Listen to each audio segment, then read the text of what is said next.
على بركاته نبدا يدور ريال والراديو هلكن oo idin le aweysin wanaagsan ma jeclayn inaan ka hadlo ninka saaxiibka ah maxaa la yiraahdo barka jacbatoon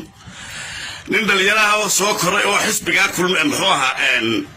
wadani ku soo dhex koray oo siyaasadda ku soo galay oo aan jeclayn inuu hore u socdo oo dhalinyaro abuha markii dambana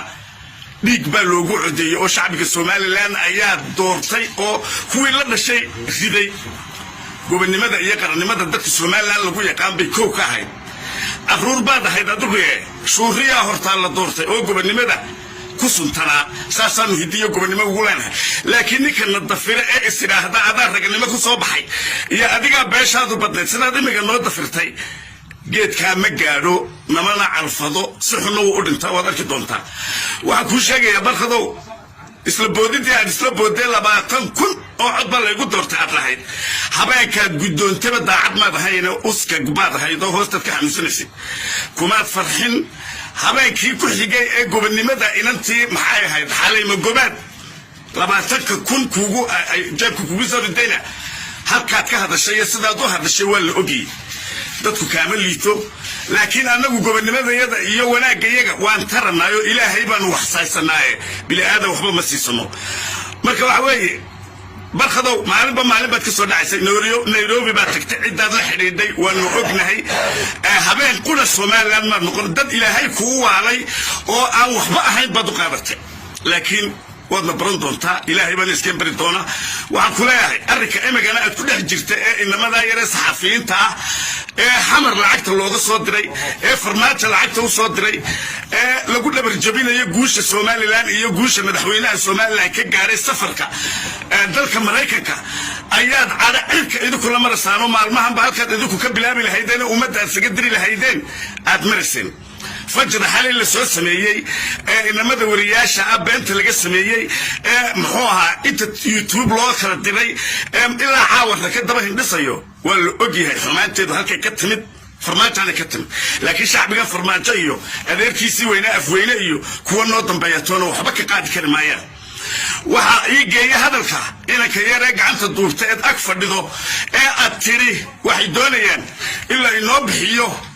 fidnada Soomaaliland fidnaland illa inoo bixiyo codka makii ku hadli lahaa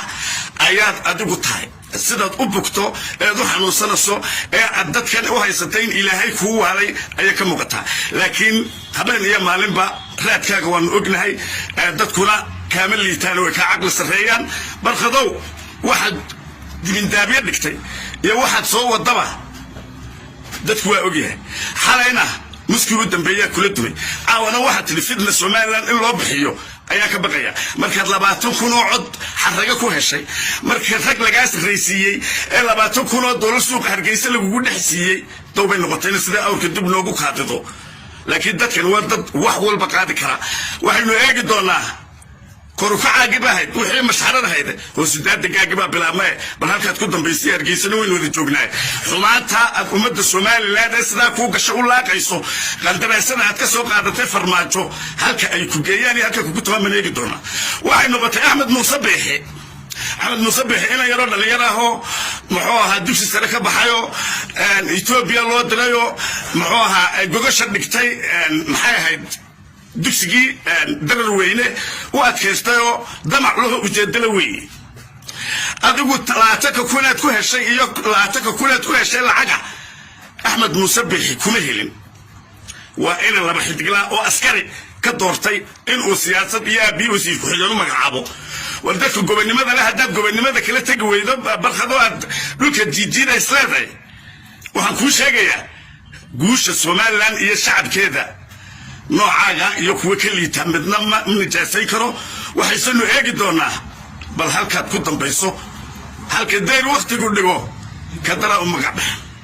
وبلاد وفنان عبد الله راديو هلكن هرجيس